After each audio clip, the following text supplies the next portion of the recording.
The season begins inside a school bus full of teenagers, stuck in heavy traffic. A wildfire has broken out in the nearby forest, causing a massive jam. Among the students is a teenage boy named Everett. He's on a call with his psychiatric doctor, discussing his ongoing anxiety issues. He shares how he has already tried yoga and exercise, but nothing seems to help. He's hoping the doctor might prescribe him something to ease his condition. As Everett looks out the window, he starts noticing the fire creeping dangerously close to the road. The bus driver urges everyone to stay in their seats, but the growing threat makes that hard to ignore. Everett can't help but stare outside, worried. He turns to a girl standing near him. Her name is Blake. He points out that people have already abandoned their cars and walked away, suggesting maybe they should leave too. At that moment, everyone's phones start buzzing with alerts that the school is officially closed due to the wildfire. Everett casually asks Blake if she got the message, but she responds with a blank expression. She tells him she doesn't have a phone or email and insists that's her personal preference. Everett finds her behavior strange, but Blake quickly turns the moment around, reminding him that he has anxiety issues too, and she didn't comment on that. Everett is left speechless. Another student named Austin suddenly starts arguing with his classmates. He insists that they need to evacuate immediately if they want to survive. He even approaches the bus driver, trying to convince her to let them out. But the driver refuses and explains that she's responsible for their safety, and if anything happens, her job could be at risk. Frustrated,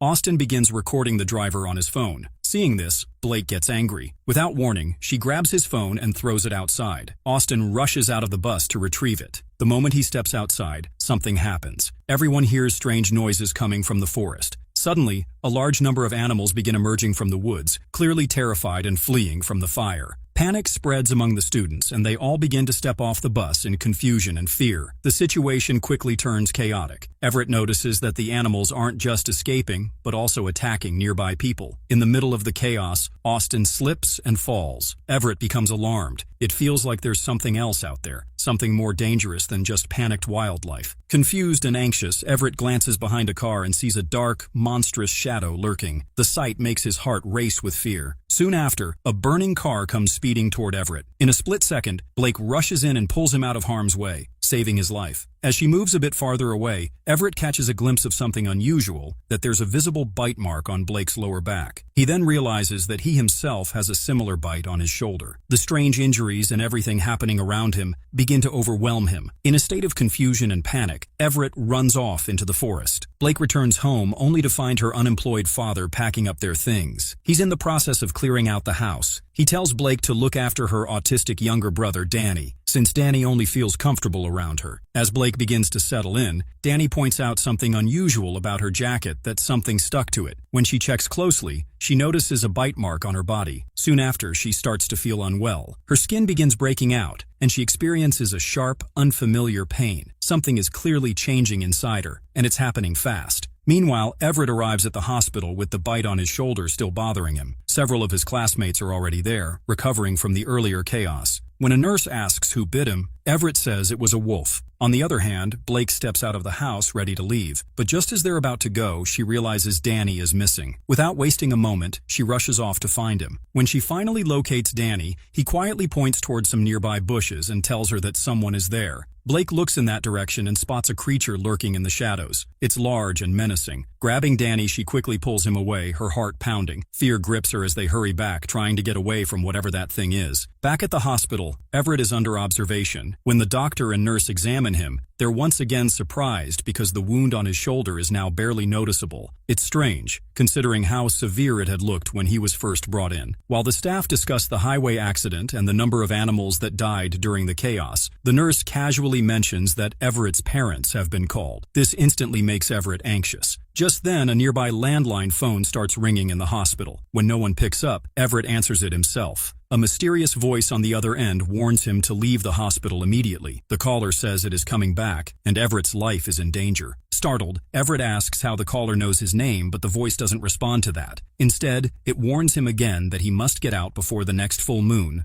or he will be found and killed. Moments later, Everett's parents arrive. He hurriedly hangs up the phone, but as they walk toward him, Everett notices something terrifying, and he collapses. Meanwhile, Blake argues with her father about staying at a motel instead of finding a shelter because they are already full. Her father admits he doesn't have the money for it. Blake then offers the small amount of cash she had secretly saved. Her father accepts the money and they try to find a motel. During the ride, Blake begins to feel lightheaded. She drifts into sleep and has a disturbing dream that she's being bitten by some kind of animal. The entire scene flashes vividly in her mind as if it's not a dream but a memory. Back at the hospital, Everett regains consciousness. His mother scolds him for overreacting to such a small injury, but Everett insists it's not just a minor wound and something is seriously wrong. His mother, trying to calm him down, removes the bandage. To her surprise, the wound really does look tiny now. Everett, confused and frustrated, stares at the area and sees something strange, that his skin is glowing with a reddish light. Alarmed, he asks his parents if they can see it too, but both of them say no. They insist his skin looks completely normal. Suddenly, Everett remembers that everything happening to him is likely happening to Blake too, because she was also bitten by the same creature. He quickly tells his parents that he needs to find her. He makes up his mind to leave the hospital before nightfall, but then his parents inform him that it's already night. Because of the sedative injection, he lost track of time, and it's now 8:30 p.m. Hearing this terrifies Everett. The warning on the phone call echoes in his mind, and he knows time is running out. Meanwhile, Blake and her family check into a motel. Danny turns on the news, which shows footage of animals fleeing from the forest in huge numbers. Their father speaks to government officials, pleading for help, explaining that their house has burned down. But he's met with vague responses and grows more frustrated. Then, noticing Blake's skin, he comments that it's changing. Blake, growing more uncomfortable, doesn't say much. She quietly heads to the bathroom to check herself. In the mirror, her acne seems to have faded, and when she looks at her lower back, the skin is glowing unnaturally and the pain becomes intense. Overwhelmed, she collapses to the floor. But then something strange happens. In the mirror, she sees Everett lying on a hospital bed. At the same time, Everett, from his hospital bed, sees Blake lying in her motel bathroom. It's as if their visions are suddenly linked. Blake quickly gets up, unsettled, and leaves the bathroom. She tries to walk out of the motel room, but her father stops her. He tells her he knows he hasn't been a great father, but he's trying his best. Blake gently replies that she'll be back soon, and with that she walks away into the night. Everett Sr., Harlan, is at a pub when he gets messages from his sister, Luna, about their father, Garrett, a park ranger, who is missing. Initially ignoring the messages, Harlan continues his time with a boy, but Luna eventually interrupts and insists he helps her search for Garrett. Harlan dismisses her, saying their father is likely sleeping in the forest, but Luna, frustrated, warns she'll go alone if he doesn't help. She then mentions that her sense of smell have increased significantly. Harlan is taken aback because his hearing strength also increased tenfold, surprised at how much her abilities have developed, even beyond what they were during the full moon. Luna confirms it, noting 2 more nights until the next full moon. Luna also shares that she's tried contacting Garrett several times, and Harlan begins to care, asking how often she's tried. She tells him it's been a lot, and Garrett's never been like this before. Harlan mentions the heavy smoke outside, suggesting it might impair Luna's senses, but Luna insists that his hearing abilities are exactly what they need. Just as they talk, Luna receives a message that the police have found Garrett's truck. They quickly head out to investigate. Kristen Ramsey, the arson investigator, arrives at the hospital with Officer Jang. She asks the head nurse if she can meet the schoolchildren involved in the highway incident. The nurse confirms that a boy named Everett is admitted there. Meanwhile, Everett's parents grow anxious, wondering why the police want to speak to their son. His mother becomes even more worried when she learns that the investigator is from the fire department. As they discuss this, Everett secretly removes his IV line, changes into his own clothes, and sneaks out of the hospital. He pulls up Blake's address on his phone and heads toward her house. At the same time, Blake leaves the motel and begins heading home. As she walks, she starts running faster and faster until she reaches her neighborhood road. Confused and disoriented, she encounters her neighbor's dog, who had always barked at her but now remains silent. She pets the dog and looks around, only to see that her house has burned down in the fire. Harlan and Luna arrive at their father's truck location, where they meet Parisha, their father's park ranger friend. She explains that a large animal,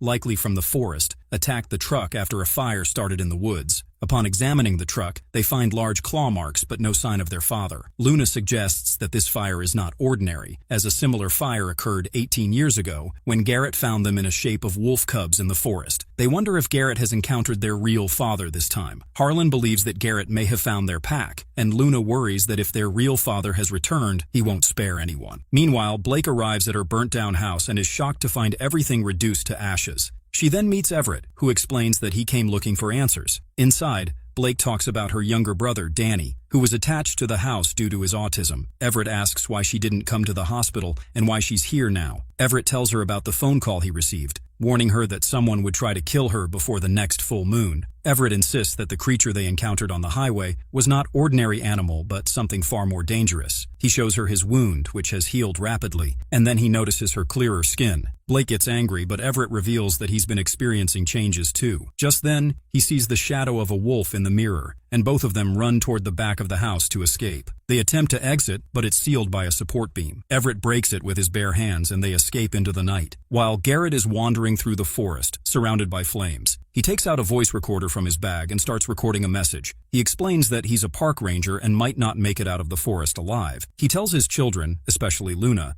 how much he loves them and that there are things he never got to tell them. He acknowledges Luna's struggles and reassures her that things will change soon, and she might finally find what she's been searching for. He promises that she will find her way, even though he might not be there. He then talks to his son, Harlan, recalling their past when they shared love and happiness, despite their current strained relationship. After recording his message, Garrett wipes his face and, gathering strength, tries to climb a high spot in the forest. Meanwhile, Blake and Everett barely escape with their lives. Blake is in a state of panic, and Everett realizes she's having an anxiety attack. He calmly instructs her in breathing techniques, which Blake initially resists but eventually follows. Gradually, she begins to feel better thanks to Everett's support. Afterward, Blake tells Everett that she needs to go to her father and brother. Everett tries to explain that maybe things will fall into place even there, questioning how the creature knew about her house. Everett reveals that the creature wasn't just an animal, but a werewolf. Just then, Everett receives a call from Kristen, who says she wants to meet him. She believes that one of the teenagers on the school bus might have been involved in the fire, possibly the same person who caused the chaos.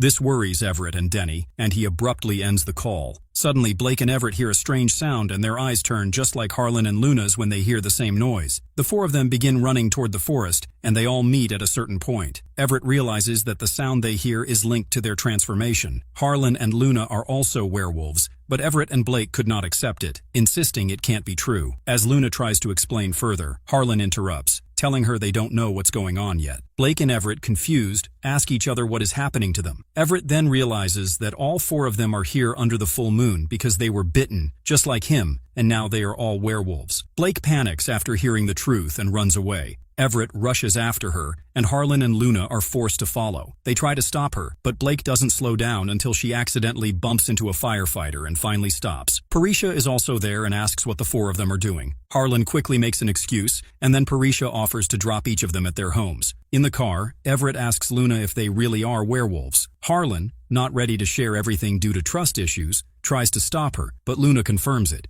She then asks why they were in the forest. Everett explains they followed a voice that called them, and then Luna says they also heard the wolf's howl and followed it. Harlan keeps trying to silence her. Everett then mentions the call he got, warning him that it will kill him before the next full moon. Harlan gets angry and turns on the radio, but they nearly crash into a truck and barely avoid an accident. Luna finally asks if they were bitten. Everett says yes, but when he shows the bite mark, it's gone. Later, Everett gets home, where his parents are furious. His mom slaps him for leaving the hospital without telling anyone, then tells him to go to sleep and they'll talk in the morning. Blake returns to her motel room and checks the bite mark on her back, and it's gone. Her skin now looks smoother and more beautiful, which makes her a little happy. But when she looks in the mirror, she suddenly notices her fangs. She gets scared, but when she looks again, they vanish. As she steps outside, she hears a phone ringing. When she answers, a voice on the other end warns her that she's not safe. She quickly hangs up. Meanwhile, Harlan and Luna arrive home, and Prisha, who had been following them in her car, asks what they were doing in the forest so late. They tell her they were just hanging out. Prisha then shows them a map and says their father is most likely in that area because rangers are trained to go to higher ground during wildfires. She assures them they're doing everything they can to find Garrett and promises them that he's still alive. Then she leaves. Harlan and Luna argue. Luna wants to trust Everett and Blake, but Harlan refuses, fearing their secret could be dangerous. Luna insists that this is their secret too now. Meanwhile, Everett and Blake can't sleep. Their eyes glow yellow, and they fall into a deep sleep. Blake dreams she's with Everett, then wakes up confused. She sees something outside and blocks the door with a table. Her brother wakes up and comforts her. Next morning, Everett wakes under his bed with claw marks on his palm. His mom knocks and says investigators are here. Downstairs, Officer Jang and Kristen question him. He says he left the hospital for a friend in danger. When asked for contact info, he says she doesn't have a phone or ID. Kristen suspects someone from the school bus started the fire and hints Everett might know who it was.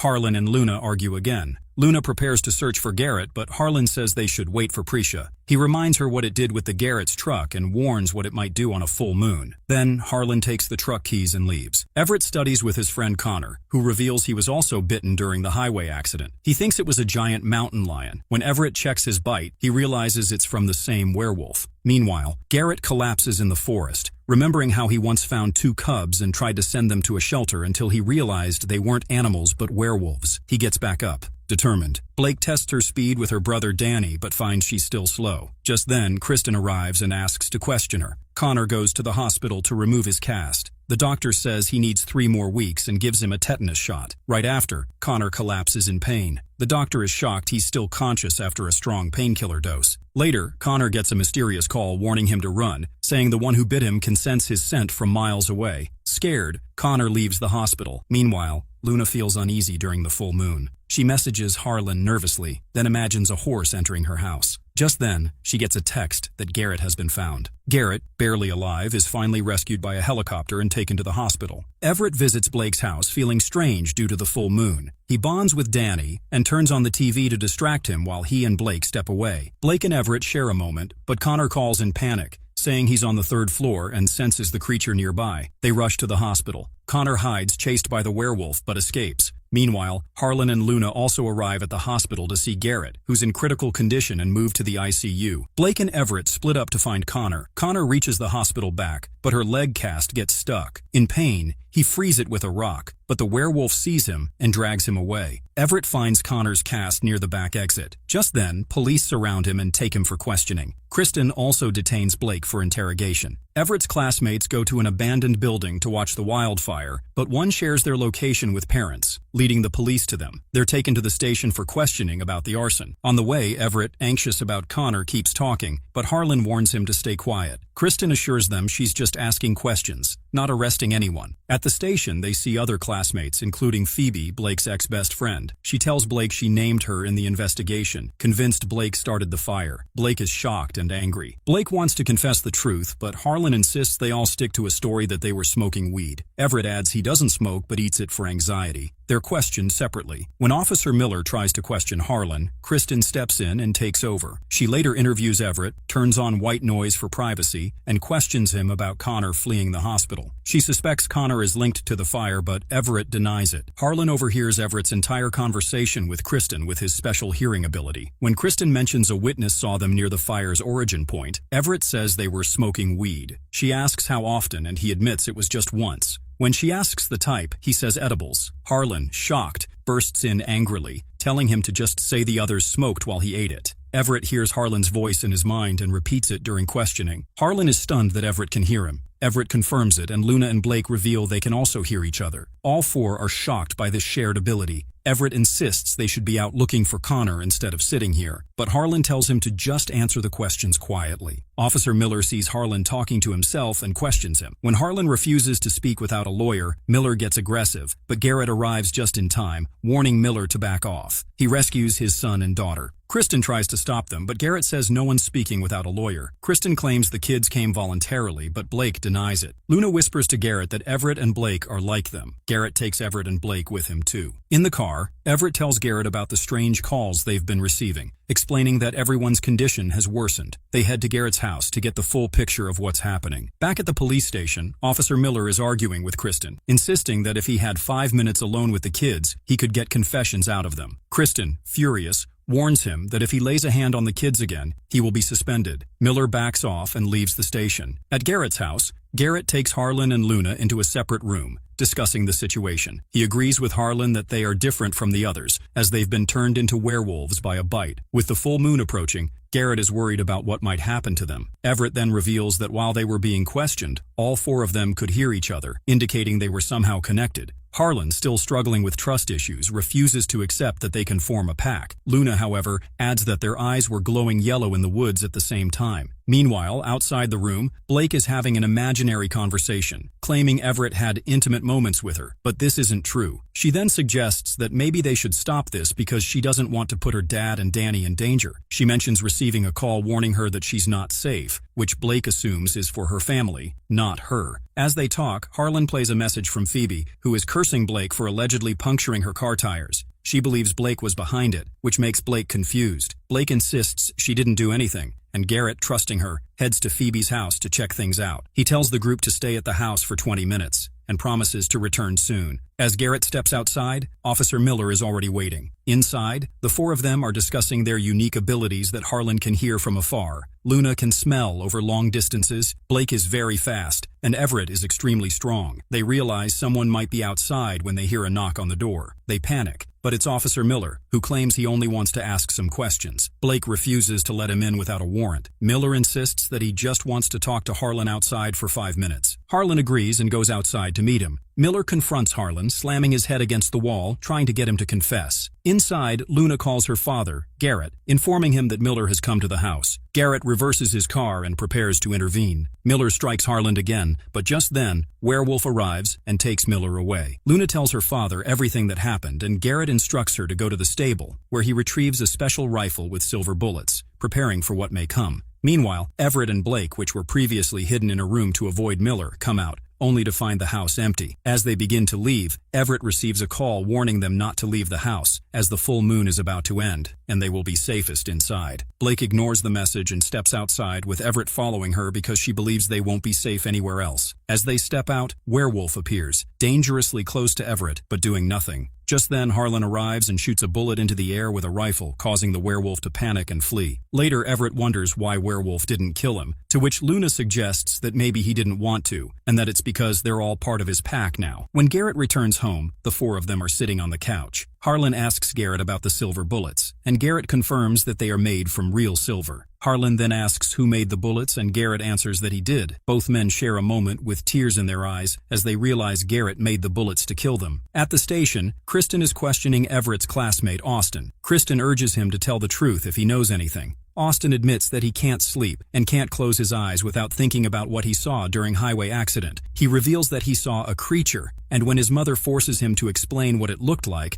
Austin says no one would believe him. Kristen suggests that maybe he's talking about the creature that is large, with dark fur, long fangs, and claws. Then she points to pictures on the board behind them, hinting that the creature resembles one of them. Kristen tells him that there is nothing like that, and it was just their trauma. And due to smoke, he along with the others must have confused the ram with the monster. Hearing this, Austin angrily leaves. Meanwhile, Garrett is outside and the kids are worried about him. After a short while, he returns, mentioning that it has fled. He tells them they need to take action now, confirming that the silver bullets he made are real and effective, and he believes they can work. Then Harlan asks Garrett if he really made the bullets to kill them. Garrett explains that when he first met them, they were wolves, and he had no idea what they were turning into. He was alone and afraid, and he thought he had to protect himself. But over time, he realizes they're human beings like him. Meanwhile, Kristen goes back to the hospital's backside to investigate where the Connor had disappeared. There, she senses someone else nearby. She gets scared, but then a wounded animal appears. It has deep claw marks on its stomach and collapses right in front of her. Later, Garrett drops Blake and Everett home. He tells them they need to return to school and live normally, because this is their life now. Both go inside and try to sleep. The next day, Garrett talks to Prisha and tells her that the guy calling the kids probably is the arsonist. Prisha suggests it's time to tell Luna and Harlan that she knows about them too, but Garrett says it's not the right time. They are very angry right now, and telling them this would only make the things worse. Prisha goes quiet. Then Everett starts having another panic attack during class, and it spreads to the others. All four rush to the bathroom. Everett says he can't control it. When Harlan and Everett argue, Harlan punches the mirror in anger and his fangs suddenly emerge. They all get scared. Blake realizes their claws and fangs might come out when they get emotional, and they could end up hurting people. She says they should stay away from each other. Harlan agrees, warning them that this is how real wolf packs behave. All of them grow worried and Blake walks away. Everett follows her. Garrett visits Kristen and tells her he wants to help. Kristen replies that Park Ranger Prisha is already working with her, but Garrett insists that he knows this fire better than anyone. Finally, Kristen takes him to morgue and shows him the dead animal. She asks him to guess what kind of creature did this. Garrett explains it was likely a California black bear, which is taller with long claws that can tear through steel, just like the marks on his truck. Kristen finds that hard to believe. Garrett then reveals that she should be looking for a second incendiary device because there were 2 ignition points in the fire. Kristen is shocked. Later, Officer Jang informs Kristen that Miller's car was found parked not far from Garrett's house. Kristen gets angry, assuming Miller tried to force a confession out of the teenagers. She says he's off the task force and if Jang wants to find him, he can do it alone. Meanwhile, Blake is getting ready for her part-time job at the parking garage. Her dad asks her to take Danny along because he has an interview and has to go there. He gives her a phone for her safety. Blake refuses to take it. He mentions someone kept calling the cell phone.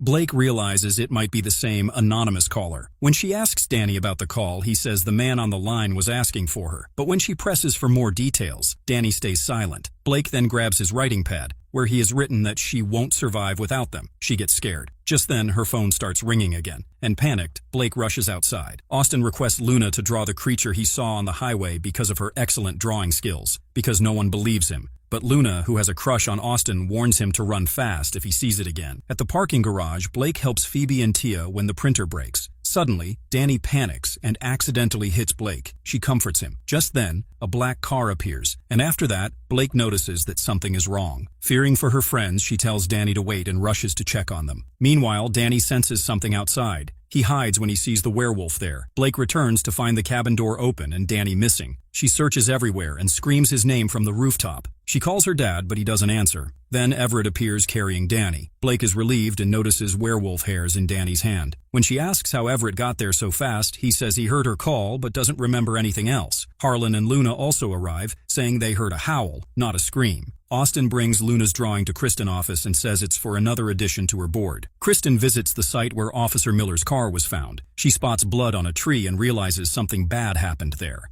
Meanwhile, the creature drags Officer Miller to an abandoned construction site and dumps him among a pile of other dead bodies. At Garrett's house, Harlan asks Blake why it came after Danny. She explains Danny hit her, but it was not intentional. So maybe to protect her, he saw Danny as a threat. Harlan adds, maybe he also killed the Miller because Harlan was angry at him too. Everett asks then why he killed Connor as he was also bitten and part of them. Luna suggests maybe due to his broken leg, making him weak in the pack just like a lame horse is put down. Suddenly, an unknown number calls. They all panic. Harlan says not to answer, but Everett insists this caller saved him once and might help again. Then Luna and Harlan's phones also start ringing. As Everett answers, a voice recites poetry about a king named Lycaon who tried to feed human flesh to Zeus. Angering him, Zeus struck his kingdom and turned Lycaon into a wolf. Everett suggests he might be the first werewolf. The voice returns, saying the wolf kills every night because it's in his nature, but they can stop it. When they ask how, the voice says Blake knows and that's why she's there. Blake says they'll stop it together. Everett gets a location on his phone, so the group rushes there. Harlan drives fast. When they arrive, they find a woman trapped in an overturned car. As Everett and Harlan try to open the door, the creature grabs her and vanishes. Terrified, they flee. Blake insists the creature is killing for them, so they must stop it. Everett agrees and says that they will. Meanwhile, Kristen visits the school. A teacher shows her a 3D printer, and she realizes the arsonist used it to make igniters, so it is a student. During class, Blake and Everett enter. Kristen then asks Officer Jang about the teen who mentioned the construction site, and he points to Cyrus Nix. Later, the four regroup in the restroom. Luna says Cyrus was taken for questioning. Everett asks Harlan if he knows Cyrus's dad is a firefighter, and Harlan confirms that his own dad died in that fire. Luna doubts Cyrus is the arsonist because he seems too kind. Then Everett shows a new location on his phone, and it's Tia's house. Since Tia is still at school, they suspect it will go there tonight. Harlan mentions there's a small party at Tia's house with limited invites. Blake says she can't get in, but Everett promises to find a way. Kristen questions Cyrus about his father. He says all he knows is that a deadly fire broke out 17 years ago and his dad died in it. Kristen senses a connection between that fire and the current events. Later, Harlan meets Cody, a drug supplier who also studies in school at the gym and buys some mushrooms. When Cody asks why, Harlan says it's for a party, so Cody invites himself too. Meanwhile, Everett trains at the gym, frustrated that he couldn't show his strength last night while trying to open the car door. Harlan joins and they compete, lifting heavier plates. Their silent rivalry turns into mutual respect when Everett helps Harlan finish a set, and they bond, realizing their powers might connect. Harlan then tells Everett that as a kid, he once saw a wolf in the woods and felt a strange bond, that it might have been his real father. That night, they all head to Tia's party. At the gate, Phoebe initially blocks them, but when Harlan shows mushrooms, Tia invites them in. They start enjoying the party, take mushrooms, and loosen up. Cody arrives with more, and the group joins in to blend with the crowd. Kristen visits the abandoned construction building with her team. From the highest point, she looks over the square. Garrett tells Kristen he knows there's a link between this fire and the one many years ago, but Harlan and Luna are not a part of it. He assures her they had nothing to do with starting either fire. Years ago, he found them during that fire and tried placing them in a shelter. They had no family, so Garrett adopted them. Kristen then shows Garrett satellite images revealing that the fire started from 2 points, spread by drones, and the arsonist was probably standing there to see the fire spread. Kristen points to a locked elevator. Guard goes to fetch the keys while the others check the building. When he unlocks the elevator, they discover piles of dead bodies inside. Shocked, the guard wonders who did this. Kristen quickly strikes him on the head and dumps him among the bodies. Meanwhile, at Tia's party, everyone is swimming and having fun. Everett jumps into the pool too. Later, outside the house, Harlan senses someone hiding in the bushes. He signals quietly. When Cyrus tries to exchange numbers with him, Harlan calls his phone from Cyrus' cell and notices it shows no caller ID, making him suspicious. Inside, Luna roams the house and feels its presence nearby. She enters a room where Austin is already playing the piano. She sits beside him, and together they play, feeling a brief moment of peace. At the party, Everett and Blake grow closer, and finally Everett kisses her. Soon after, Phoebe starts yelling at Blake, saying she wasn't even invited. Angry, Harlan plays a voice note that Phoebe had once sent him, embarrassing her in front of everyone. Austin turns the voice note into a remix and starts dancing to it, which makes Phoebe uncomfortable. Upset, Blake grabs Austin's phone and throws it into the pool. As Austin jumps into the pool to retrieve it, he notices something terrifying in the water. Panicking, he comes out quickly and goes inside. The others also spot a dark shadow in the pool and quickly rush inside, locking all the doors. Everyone is locked inside Tia's house, having secured all the doors. When they see a figure behind the wall, they panic and move away from the doors. Some of the kids think it's just an ordinary animal, but the others consider it much more dangerous, so they decide not to go outside. Then, Everett notices one of the students is in a deep panic, repeating that he can't remember his name. Everett suspects it's due to the mushrooms, as the student keeps saying he can't remember. Meanwhile, the students turn off the lights in the house. One of the students suggests that it might be a possum, but Austin disagrees, pointing out that it wasn't a possum and suggesting that Everett had seen it too. Everett confirms that it's the same creature they saw during the freeway accident. This news scares everyone further. Everett explains that it is a black bear, but Austin is not convinced and believes it is something else. He insists that he knows what he saw and leaves them. Everett starts to think about the student who couldn't remember his name and wonders where he might be. At that moment, someone mentions that he might have gone outside. So, Harlan and Cyrus decide to go check outside, offering to help him find out. On the other side, Phoebe gets angry at Blake, asking her why she ghosted her and never responded to her emails or calls. Blake finally reveals that a while ago, her mom was messaging a man, and her dad had forced her to open her mom's phone. That's why Blake started avoiding calls and emails, because it all led to her parents' divorce, and her life became hell because of phone. Phoebe sympathizes with her. Meanwhile, the police arrive to search for Cyrus after Officer Jang finds something in his room. As soon as Garrett enters the house, Everett informs him that the It has arrived and is outside. Harlan and Cyrus are also outside, and Harlan feels the werewolf is nearby. He tells Cyrus to go inside while he checks the situation. As they move toward the house, Harlan spots the werewolf from a distance but doesn't tell Cyrus. As soon as Cyrus turns around and sees the werewolf, Kristen comes there, who quickly takes action, aiming her gun at it. He orders them to run, and the gunshot echoes through the area. Garrett rushes toward the gunfire carrying silver bullets, and Harlan receives a message from Luna telling him that the police is there to take Cyrus.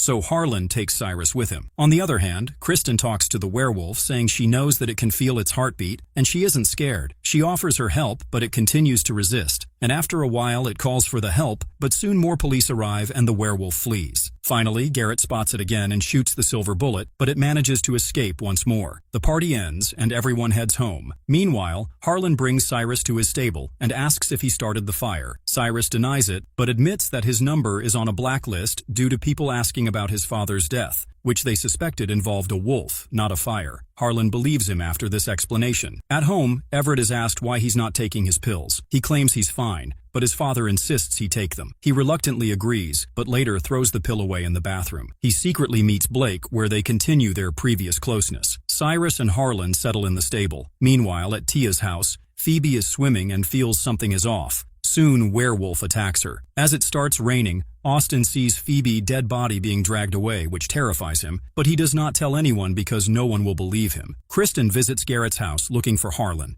She's told the kids are asleep and could go check their rooms, but she says there is no need for that. The next morning, the group talks to Cyrus. He reveals that his father's body was never found, and he was often called with strange theories. He mentions a witness, Malcolm, who now works in a hospital but believes the fire wasn't caused by an arsonist, but by a wolf. The next day, Garrett visits the station and tells Kristen that Harlan left early, so he couldn't take him to the station. Just then, Officer Jang arrives and reports that Phoebe is missing. He then directs Harlan and Cyrus to be together, suspecting they might be involved since Officer Miller's car was found near their place. Garrett denies knowing where Cyrus is, and a heated argument ensues. Kristen interrupts, saying they're all on the same team, and questions why Garrett would lie. Garrett agrees and leaves. Later, the group meets Malcolm at the hospital. At first, he is reluctant to share anything, but when Luna mentions werewolf, he takes them to an abandoned room. There, Malcolm explains that years ago, 6 people were trapped by a fire and tried to get control of the situation. When the wind shifted, the fire worsened,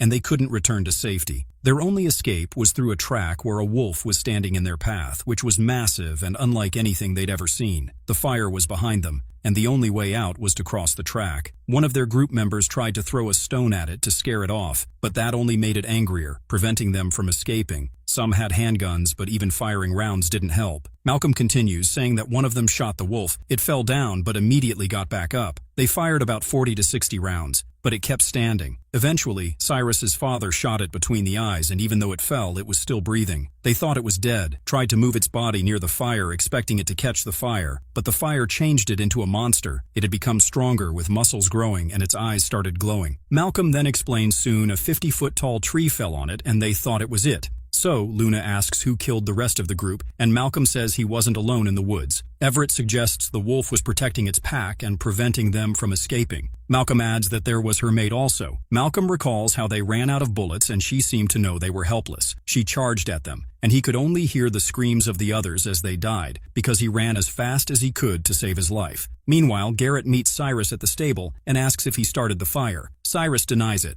Garrett says there are people who don't believe him, but he's determined to convince them, and he gives him over to the police. After they all gather, Everett suggests that the person who called them might be the arsonist, knowing what a werewolf can become in fire. Perhaps that's why he set the fire, to lure the wolf out and transform it into a killer. They notice the lights flicker, and when they approach the stable, they find Garrett there. Harlan confronts him, asking why he handed Cyrus over to the police, but Garrett insists that the werewolf is outside, killing their friends, and that he did it all for Cyrus's safety. He believes he will clear his name in court and be released soon. Harlan, in anger, punches Garrett, but just then, the group's eyes start to change, and they all seem to be attacking Garrett. At that moment, Parisha enters with a rifle, but Garrett stops her. He calls out to Harlan by name, asking him to remember who he is, and the group's eyes begin changing. Luna questions Garrett about how he did this. He explains that he had used this tactic before when Luna killed his horse as a child, and that calling them by their true name might make them remember who they are. Harlan then acknowledges that Garrett is his father, apologizing to him. Garrett finally admits that the werewolf he saw in the forest isn't his father, confirming that the it was a boy. Everett then realizes the boy he saw at the party, who couldn't remember his name, was Baron. When asked how he knew this, Everett says he's not sure, but he's certain about it. Garrett then says that Baron is actually their brother, though Harlan argues that Baron is part of the pack. Later, when Everett is in his room, he notices Baron sitting naked in the corner. He's unsure whether Baron is really there, or if he's hallucinating. Following him, he finds Baron outside and the two talk. Baron insists he isn't killing anyone and feels that everything is wrong, but he's increasingly confused. Just then, Everett's mother comes down the stairs, and he realizes it's morning. Wondering if he's been hallucinating everything, Everett calls the others together and tells them about seeing Baron, unsure if it was real or in his head. Luna suggests it might be a connection due to his anxiety, as pack members can sense each other's emotions. Everett wonders if there's a way to change Baron back into a human, fearing that if he kills Austin, it would be their fault. When they ask how he knew Austin was the next target, he explains that it was the same music Austin had played, and now he's sure the next target is Austin. Everett says they'll capture Baron and figure out how to return him to his human form. They've recently learned that silver bullets work on them, and they all agree on this plan. Later, while Garrett is sleeping in his office, Kristen visits him. Garrett quickly hides the silver bullets and gun. Kristen hands him a bullet, explaining that the lab believes it's actually silver-plated, possibly the one Garrett used the night before.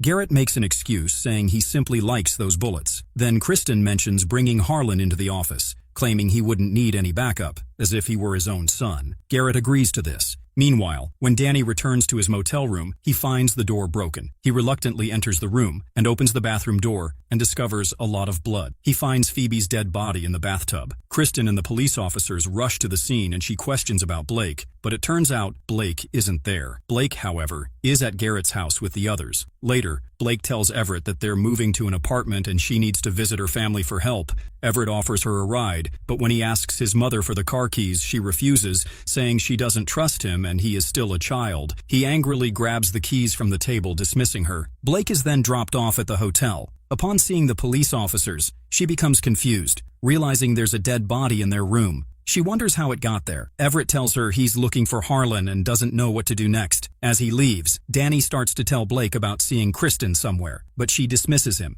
and ignores his comments. Later, Everett tells Harlan that in order to change Baron back into human form, they must believe in him first. They need to place him in a freezing room, stopping his heart while his brain remains active. Using CPR techniques, they can restart his heart, offering their last chance to save him. Everett then reveals that their special abilities can be useful in this situation. Moreover, he adds that there's a special freezer room in Kristen's office basement that can reach 70 degrees Celsius, ideal for the procedure. However, the group wonders how Baron will get there. Blake suggests they can use Austin as bait to get him there. Eventually, Luna agrees to the plan after a heartfelt conversation with Austin, where she admits her feelings for him. Meanwhile, Garrett and Kristen return to the elevator room to check it again. Kristen had last mentioned that the guard hadn't returned, so she couldn't finish her investigation. As they check the area, past memories go through Kristen's mind where she kills the hotshot crew many years back, but Malcolm survives, revealing that she is the mate.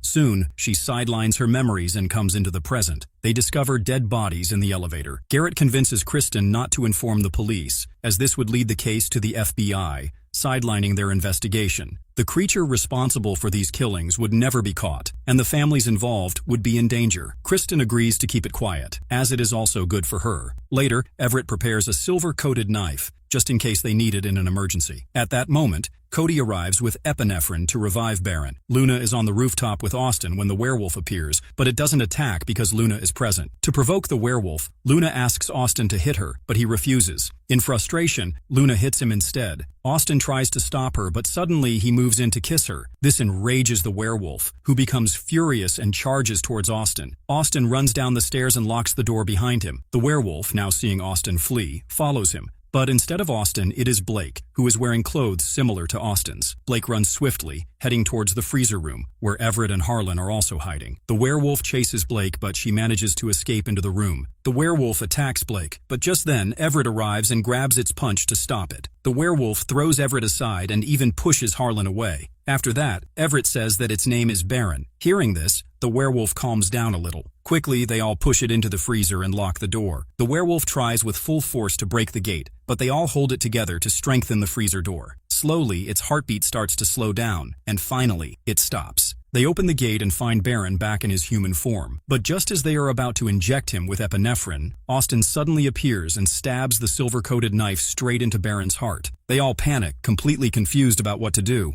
Everett quickly pulls the knife out, and together they carry Baron to Everett's room. They know they can't take him to a hospital. Just then, Everett's phone starts ringing. He answers, and on the other side, someone warns him that the bleeding won't stop unless the silver is fully removed. They tell him to act fast, because if Baron dies, their bond will break. When they still don't understand, the voice tells them to ask Blake because Blake is already starting to feel it. Now Everett finally understands everything. He realizes that their strength and speed are connected to Baron. If Baron dies, their bond will break, and they will become normal humans again. Hearing this, Blake says it's better if Baron dies. Luna suggests they should talk to Garrett about it, but Everett refuses. He fears that Garrett might hand Baron over to the cops, just like he did before. They struggle with what to do, knowing they have only about an hour before Everett's parents return home. Meanwhile, they start thinking about Baron's real power, and that is turning others into werewolves. On the other side, Luna talks to Harlan. Harlan says Prisha already knew about them, and had just pretended otherwise because she was trained as a backup in case things go sidesway by Garrett. Later, Everett and Blake accidentally fall asleep.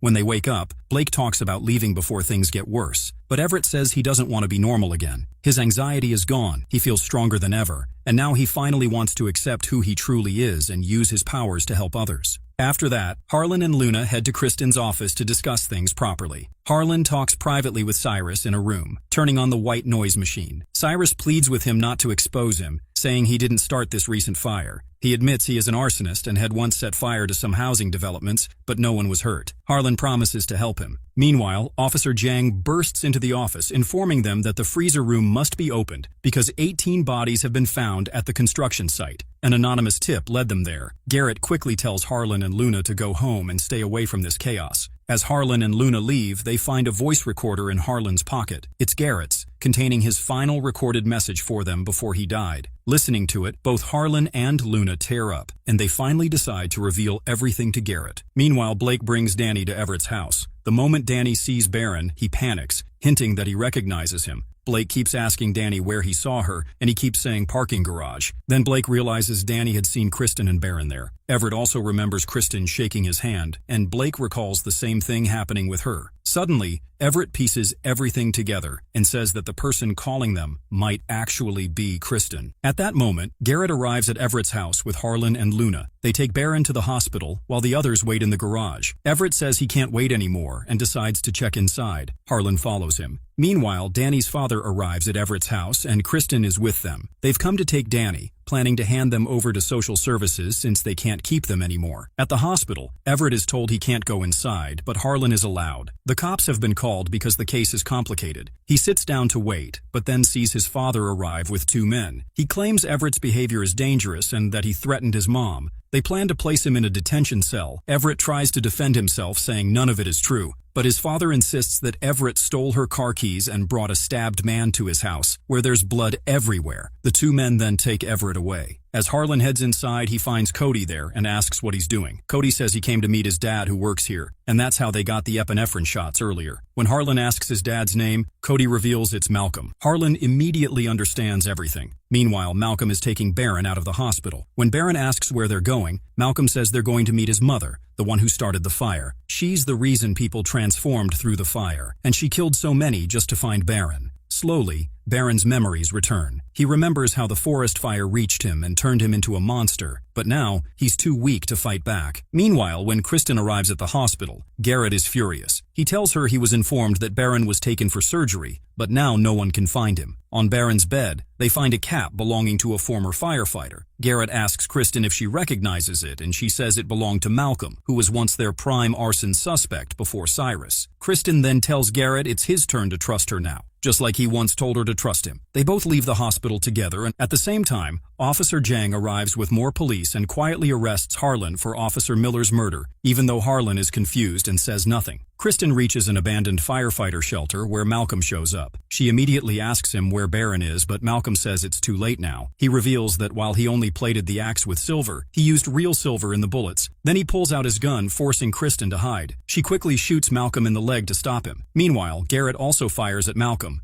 and spotting Baron, rushes over to help him. Just then, Kristen gets an anonymous call. The caller tells her she's made a huge mistake thinking she can turn the 4 teens into a real pack because they can't survive a single day without him. He reminds her that he has been helping them at every step, including now. When Kristen asks how, he reveals he had called Garrett earlier too. Suddenly, Kristen realizes that Garrett knows everything, including that she is the real mother of Harlan and Luna. Garrett, still holding Baron, points gun at Kristen and demands to know who she really is. She finally puts her gun down and admits the truth that she is Harlan and Luna's biological mother, and Baron is their brother. She explains that Baron will die soon if they don't help him, and only the 4 teens together can save him and turn him fully human again. Garrett asks if the kids know the truth. Kristen admits they are still learning and don't fully trust her yet. Baron, overhearing this, says he doesn't trust her either. Kristen insists he should because just like them, she is a werewolf too, and her special power is healing. She then uses her ability to heal Baron's wounds. Still unsure, Garrett lowers his gun a little after seeing Kristen's powers. However, Malcolm, who has been listening to everything, suddenly points his gun at them. Kristen quickly runs and disarms Malcolm, triggering a heated fight between them. Malcolm grabs his silver-plated axe, preparing to strike, but Kristen manages to choke him, trying to end it. Just as things get intense, Garrett arrives and demands that Malcolm must stay alive. Finally, Kristen handcuffs Malcolm to a car, securing him. She then asks him if he understands what will happen if she dies. Garrett, witnessing all of this, says that if Kristen dies, Luna and Harlan will be the next to die as well. Kristen explains that this has a detailed impact on the ecosystem, and since the wolves return to the national park, they are apex predators,